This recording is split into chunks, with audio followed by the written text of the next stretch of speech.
হইল আল্লাহ নবীর আদর্শ মতো চলে যাওয়া।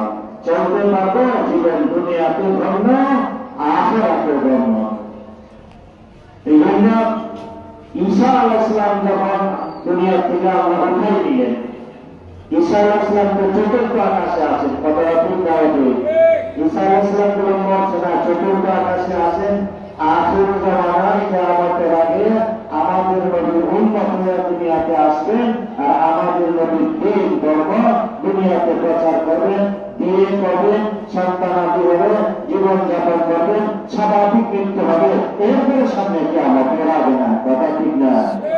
খ্রিস্টানরা বলি ঈসা আলাইহিস সালাম বলে ফাঁসি বলেছিল, সকল উন্নতের গুনার কাফারা কইরা নিজে ফাঁসি বলেছিল।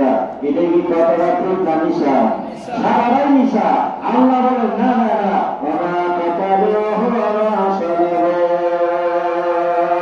ঈসা আলাইহিস সালামকে কতল করা হয় নাই, ছুরিটা ছড়ানো হয় নাই, আল্লাহ তাআলা ঈসা আলাইহিস সালামকে সশরীরে আল্লাহর কাছে নিয়ে গেছেন। সুবহানাল্লাহ সুবহানাল্লাহ। তারা এই খ্রিস্টানরা ভণ্ড মিথ্যা কথা বলতেছে। যা ঈসা আলাইহিস সালামকে যখন আল্লাহ দুনিয়া থেকে উঠাই দিলেন, মানুষ আস্তে আস্তে আবার গুমরাহ হতে শুরু করলো, গাছের মাছের পূজা করা শুরু করলো, চুরি ডাকাতি, সুদ ঘুষ মদ জুয়া কুয়াশা অন্যাচার বেবুচার কুয়াশা দুর্নীতি মধ্যে আনন্দ নিমজ্জিত হয়ে গেল। সারাটা দুনিয়া বর্বরতায় ভরে গেল, সব ঘুষে ভরে গেল, মারামারি কাটাকাটি হিংসা বিদ্বেষে ভরে গেল। মানুষ মানুষের পর্যায়ে দিকে নেই না, পশুর পর্যায়ে চলে গেল। জাহেলিয়াত চলে আসলে মানুষের মধ্যে। এই জন্য যুগটাকে আইয়াম জাহেলিয়া তথা বর্বরতার যুগ বলা হয়। মানুষ শুধু নামেই মানুষ ছিল, কাজে কর্মে হিংস্র, চোদ্দ জানুয়ারির যে আরো বেশি নির্দিষ্ট হয়ে গিয়েছিল। তখন আল্লাহ তাআলা সর্বশেষ নবী আমাদের নবীকে সর্বশেষ নবী পাঠাইয়া সর্বশ্রেষ্ঠ কিতাব আর নবীকে সর্বশ্রেষ্ঠ আদর্শ বানাইয়া জগৎবাসীর মধ্যে পাঠাই দিয়েছেন। বলে দিয়েছেন, ও দুনিয়ার মানুষেরা, যারা এই অন্ধকারের মধ্যে পড়ে আছো, নিষ্কাশিত হইতে আছো, বিভিন্ন বিপদে পড়ে আছো, তোমরা যদি একদিকে উদ্ধার পেতে যাও, শান্তি পেতে চাও, সুখ পেতে চাও, আল্লাহ পেতে চাও, জান্নাত পেতে চাও, একটাই পথ, একটাই আদর্শ, আমার নবী মুহাম্মদ রাসূলুল্লাহ সাল্লাল্লাহু আলাইহি ওয়াসাল্লামের জীবনটা আমি তোমাদের জন্য আদর্শ বানাই দিলাম। ওনার আদর্শকে শিক্ষা করো, সেই মতো জীবন করো, দুনিয়াতে শান্তি পাবে, আখিরাতে মুক্তি পাবে। এই বিপরীতে কোনো অনুসরণ করো, করো কালচারকে গ্রহণ করো, শান্তির আশা করা দুনিয়া ছাড়া আর কিছু না। ও বাস্তব চাঞ্চল্যবান প্রমাণ। রাসূল সাল্লাল্লাহু আলাইহি ওয়াসাল্লাম যখন দুনিয়াতে আসছিলেন, দুনিয়াতে চোর ডাকাতি করে গেছে, মূর্তি পূজা করে দিয়েছিল, গাছের মাছের পূজা করতো, মানুষে মানুষে বন্ধ, সুদ ঘুষ মদ জুয়া হয়ে গেছিল। কিন্তু সেই নবীর আদর্শকে যারা গ্রহণ করলো, তারা হেদায়েত পাইছে না পাইছে না? সুখ শান্তি ইজ্জত সম্মান পাইছে না পাইছে না? পাইছে। এখানে বলা হয়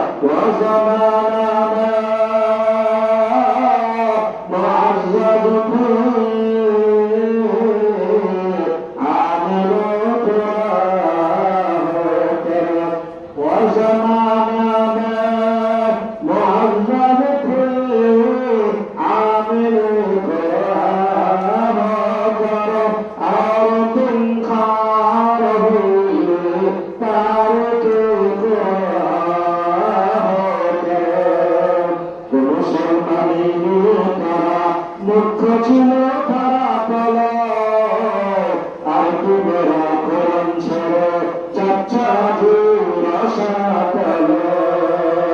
কথা ঠিক না হবে? ওই সাহাবায়ে কেরাম তাবিঈন তাবেঈন কোরআন নেই না, আল্লাহ নেই না, আল্লাহর রাসূলের আদর্শকে গ্রহণ করা দুনিয়াটাকে শান্তির রাজ্য পরিণত করেছিল। দেশটি সমাবেশ পরিবেশ তারা গঠিত করেছিল। আর আজকে আমরা জাহান্নামের পরিবেশে আছি। কেন? কোরআন চলছে, নবী চলছে, আল্লাহ চলছে, আল্লাহর হুকুম চলছে, নবীর তরিকা চলছে। এই জন্য আমরা দুঃখ সুন্দর গোসার জড়িত এই অবস্থার যদি পরিবর্তন চাই, আমার দুনিয়াকে শিক্ষা আনতে চাই, একটাই পথ আল্লাহ নবীর আদর্শ গ্রহণ করে দেখা দিন না। এই জন্য ভাই আমাদেরকে মাদ্রাসায় আসতে হবে, মাদ্রাসা শিক্ষা গ্রহণ করতে হবে, সবাই আমাদেরকে কোরআন হাদিস শিখাইতে হবে। কোরআন হাদিসের উপর চলার মাধ্যমে আল্লাহ দুনিয়ার সুখ শান্তি রাখছেন, সমৃদ্ধি রাখছেন, নিরাপত্তা রাখছেন, সচ্ছলতা রাখছেন, আখিরাতের সুখ শান্তি রাখছেন। কারণ আল্লাহ নবী সাল্লাল্লাহু আলাইহি ওয়াসাল্লাম দুনিয়া থেকে বিদায় নেওয়ার প্রাক্কালে আমাদেরকে তার নসিহত করে গেছেন, ওসিয়ত করে গেছেন। তারাক্তু ফীকুম আমরাইন, তারাক্তু ফীকুম আমরাইন, লান তাদুল্লু মা তামাসসাকতুম বিহিমা। ও দুনিয়ার মুসলমানেরা, আমি তোমাদের কাছে দুইটা জিনিস বলতে বলতেছি। কয়টা জিনিস নয়, দুইটা জিনিস। দুই জিনিসকে যদি তোমরা আঁকড়ায় ধরে রাখো, এর উপর আমল করো, তোমরা হবে না, কোন অপশক্তি তোমাদেরকে কিছু করতে পারবে না। তোমরা এই বিজয়ী দেশে মুসলমান হিসেবে সম্মানের জীবন যাপন করতে পারো, যদিও আমাদের দুইটা জিনিসকে ছেড়ে দেওয়ার দুইটা জিনিসকে আঁকড়ায় ধরো। আজকে আমরা এই দুইটা জিনিস ছেড়ে গেছি। এক নম্বর হলো কোরআন, ওই কোরআনকে ধরো, কোরআন শিক্ষা করো, কোরআন মতো চলো। দুই নম্বর নবীর সুন্নাতকে আঁকড়ায় ধরো। এই দুই জিনিসে আঁকড়ায় ধরো, কোন প্রেরণা শক্তি তোমাদেরকে তুচ্ছ করতে পারবে না, বঞ্চিত করতে পারবে না, বরং তারাই বঞ্চিত হইয়া অপমানিত হওয়া তোমাদের দিকে হারিয়ে যাবে। এই জন্য ভাই আমাদের কাজ হবে মাদ্রাসা শিক্ষাকে গ্রহণ করা, ছেলে মেয়েদেরকে মাদ্রাসা শিক্ষা দেওয়া, নিজের মাদ্রাসায় দিনী আইন শিক্ষা করা। এর ভিতরে আল্লাহ তারা দুনিয়া আখিরাতের শান্তি রাখছে, মুসলমানিত্ব রাখছে, ইজ্জত রাখছে। যতনি খাফে মুসলমান সুতান, যতনি খাফে মুসলমান সুতান, নিষ্ঠবন্দি ফজরত রাজি সুতান। এই জন্য বলা, তুমি যে দুনিয়াতে মুসলমান হিসাবে সম্মানের জীবন যাপন করতে চাও, কোরআন ছাড়া বিকল্পগুলো নাই, কোরআনের ছায়া তলে আসো। আছে সে কোরআন মজিদ আজিও পরম সত্য ভরা, উড়ে দুর্বরা এক কণা তার পেয়েছিস কিরে তোরা। কোরআনে আছে শান্তি, কোরআন নামে শান্তি পাওয়া যায়। আমরা আজকে কেন পাই না? আমরা মানলাম কোরআন, কোরআনের কথা তো মানি না।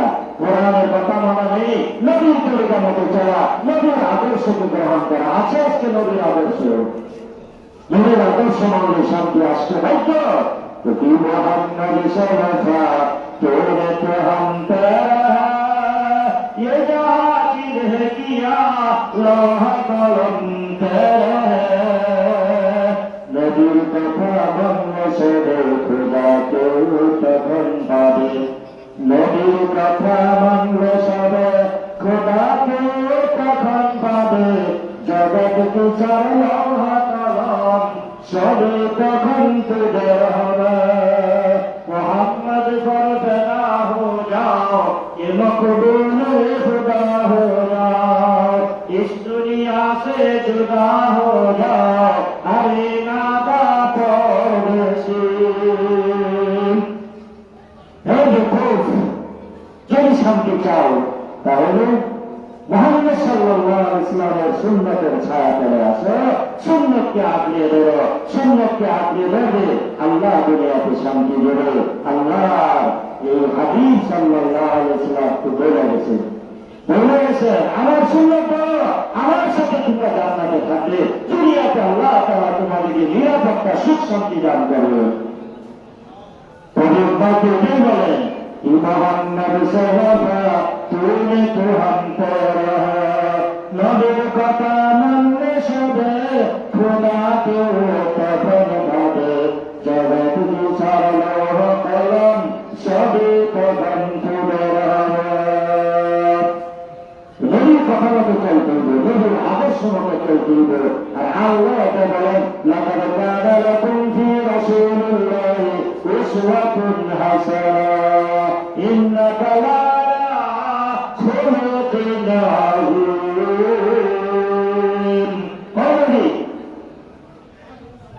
আপনি মহান চরিত্র নবীর জন্য আমার নবী সর্বোত্তম আদর্শ, নবীর আদর্শকে আঁকড়ায় দাও, দুনিয়া আখেরাতে শান্তি নিয়ে যাও। নবীর আদর্শ কি? আল্লাহু আকবার। মারামারি, কাটাকাটি, হিংসা, বিদ্বেষ। নবীর সবচেয়ে বড় আদর্শ, সবচেয়ে বড় আমল হলো পাঁচ ওয়াক্ত নামাজ ঠিক মতো পড়া। কথা ঠিক না? নামাজ পড়ি না সুন্নি, নামাজ পড়ি না আশিক রাসূল, তাসির রাসূলা ওয়া আনতা তুযহিরু হুব্বাহু, তাসির রাসূলা ওয়া আনতা তুযহিরু হুব্বাহু,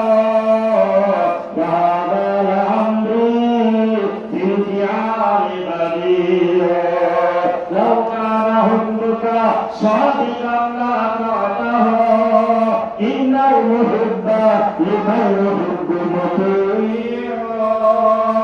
তুমি নবীকে নাফরমানি করো, নবীর সুন্নাত নাই, দিলা নাই, কুলুক নাই, কুফরি নাই, পাঞ্জাবি নাই, তাবি নাই, নামাজ নাই, রোজা নাই, হজ নাই, জিকির নাই, যাকাত নাই, মনে যা তাই করো, আবার আশিক রাসূলুল্লাহ করো, সুন্নি করো। আপনার একটা সীমা আছে, যে সীমা চলা যাবে না।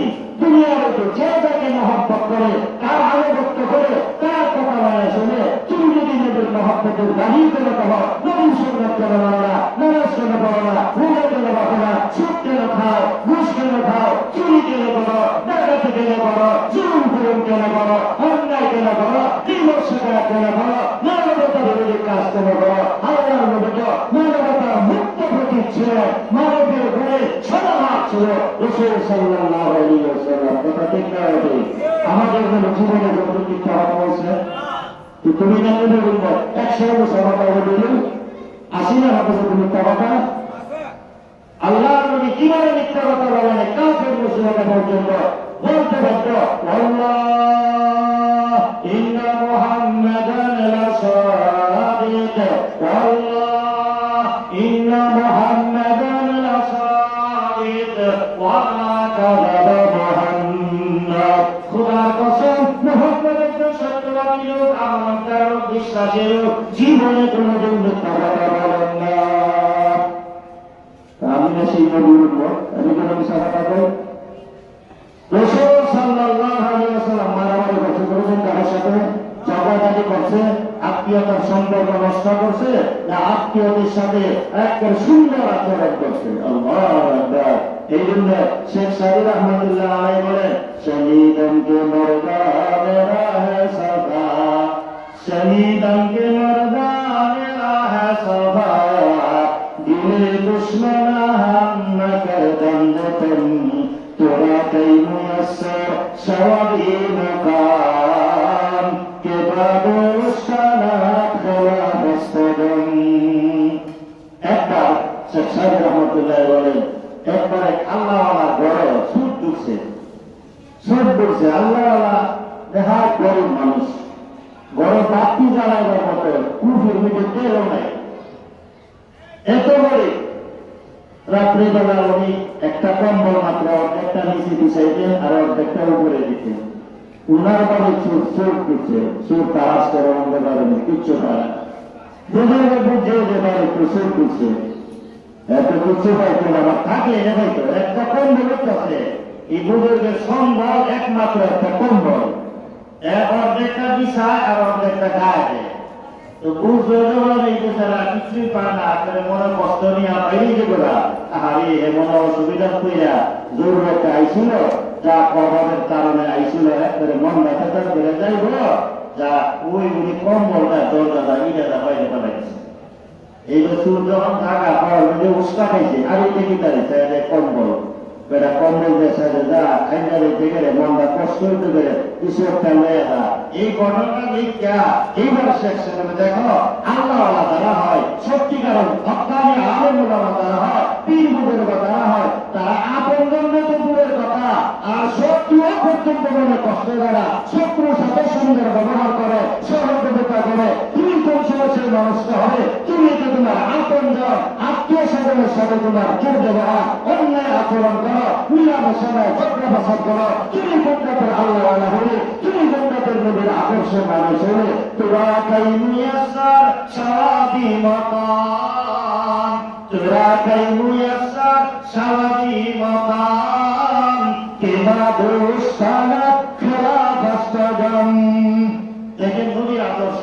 রাসূল সাল্লাল্লাহু আলাইহি ওয়াসাল্লাম যখন প্রথম ওহী নাযিল হইল, উনি ভয় পেয়ে গেলেন। বাড়িতে গিয়া খাদিজা রাদিয়াল্লাহু তাআলা তাকে বলেন, জামিলনি জামিলনি, ও খাদিজা জলদি করে কখন আমার ডাকো, ইন্নী আহাবু আলা নাফসি, আমি তো আমার পর সন্দেহ হইতেছে আমি মরে যাইয়া, যে একটা বই পেয়েছি জিব্রাইল দেখিয়া আমার বইতেছে, আমার আশঙ্কা করতেছে মরণে, খালি জলদি আমার কম্বলটা রাইখা আমার একটু সেবা করো। খাদিজা রাদিয়াল্লাহু তাআলা কথা মতো তো কম্বলটা রাখছে, মাথার কাছে বসা সান্ত্বনা দিতেছে। এই কথাটা আমি আপনাদেরকে বুঝাইতে চেয়েছি, মুসলমান কেমন ভাষায় আল্লাহর নবীর আদর্শ কি। তখন খাদিজা সান্ত্বনা দিয়ে দেখো না যে আপনি এত নামাজ পড়েন, এত তাহাজ্জুদ করেন, এত জিকির করেন, আপনারা আল্লাহ কষ্ট দিতে না, আপনার কোনো বিপদ হইতে পারে না, এইটা না, বরং উনি সান্ত্বনা দেখে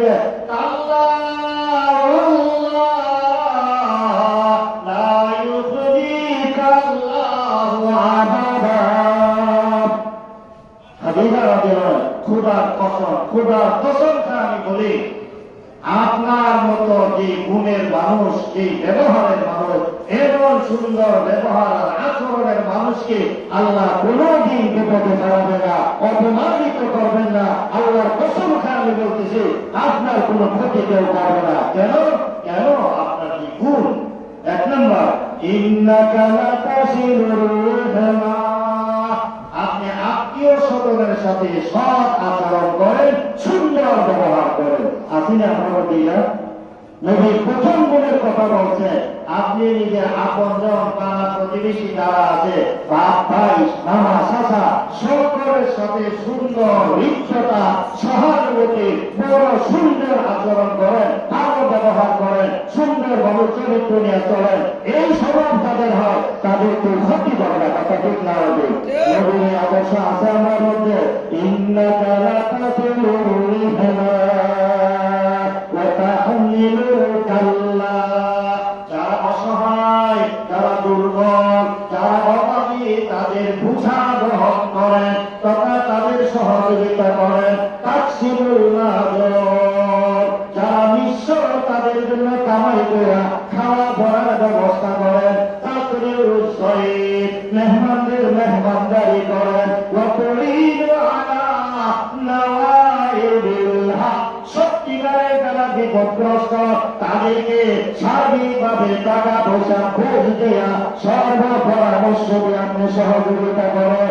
এই জাতীয় গুণ যার মাঝে আছে তাকে আল্লাহ অপমান করেন না, করবেন না, নিশ্চয়ই আপনি চিন্তা করবেন না। আল্লাহর নবীর গুণ দিয়ে জীবনগুলোকে দেখলেন কিভাবে আত্মীয়-স্বজন, গরিব দুঃখী এতিম অসহায়ের সাথে সুন্দর আচরণ, মেহমানদের সাথে সুন্দর আচরণ করতে, জীবনে মিথ্যা কথা বলছে না। এই গুণটিকে আমাদের মধ্যে আনতে হবে না। না হলে আপনি আমি কেমনে নবীর আশীর্বাদ করবো, কেমনে নবীর উন্নত করবো, কেমনে নবীর অনুসারে দাবি করবো? হইতে পারে না। দেখেন সততার কথা কাফের মুশরিকরা সাক্ষী দেয়।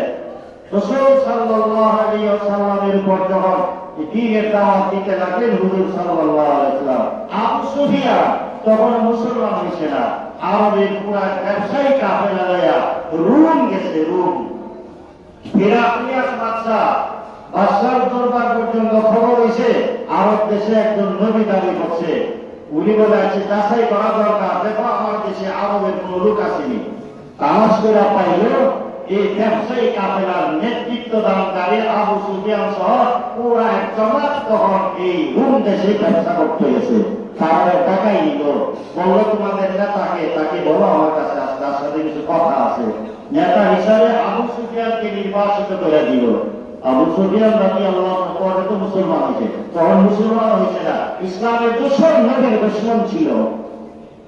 দায়িত্বালিয়া সকলে নেতা পাঠাইছে। এবার হিরাক্লিয়াস বাদশাহ, রোমের বাদশাহ জিজ্ঞাসা করে, আমি তোমাকে কতগুলো প্রশ্ন করবো, তুমি সত্য সত্য উত্তর দিবে। ঠিক আছে। প্রথম প্রশ্ন হইল, তোমাদের এলাকায় যে একজন লোক মুহাম্মদ নামে নবুয়তি দাবি করছে, তার ব্যাপারে আমি তোমাদেরকে জিজ্ঞেস করতে চাই, সে কোনদিন কোন মিথ্যা কথা ধরা হইয়া অপমানিত হয়েছে? সে কোনদিন মিথ্যা কথা বলছে এমন কোন প্রমাণ তোমাদের কাছে আছে? আবু সুফিয়ান খোদার কসম জীবনে কোনদিন মিথ্যা কথা বলে না। আবু জাহেল খোদার কসম মুহাম্মদ সত্যবাদী জীবনে কোনদিন মিথ্যা কথা বলে নাই। আমরা ছোট কাল থেকে ওরা চাচাই বাছাই করে মহা সত্যবাদী আমানতার বিশ্বাসী বলে লক্ষ্য দিয়ে দিচ্ছি। অথচ তারা তাদের সুসংগত, তারা পারলে সুযোগ পাইলে মোহাম্মদের দুশ্মনী করে, বদনামি করে। কিন্তু এত বড় একটা আমি সারাটা কেন দেব, সারা সমাজে জানি মোহাম্মদ সত্যবাদী, ওখানে আমি এটা করলে এটা বিক্রি হইল সমাজে। এই সরকারি রক্ষা করতে যে পেশা কথা না কমন লাগছে, বলা মোহাম্মদ যদি বলে মিথ্যা কথা বলেন। এবার পুরনের কথা হলো শোনো, যে লোকটা দুনিয়াতে মানুষের মাঝে মানুষের ব্যাপারে কোন মিথ্যা কথা বলে না, সে আল্লাহ ব্যাপারে মিথ্যা কথা বলতে পারে না। সে যদি নবুয়তের দাবি করে আল্লাহ করে নবী বানায় পাঠাইছে কথা বলে, এটা সুরহানা সত্য। সত্যবাদিতা আমাদের মধ্যে থাকতে হবে। আর সত্য হিন্দি কিন্তু না হলে সত্য মানুষকে রাজা দেয়, মিথ্যা মানুষকে ধ্বংস করে।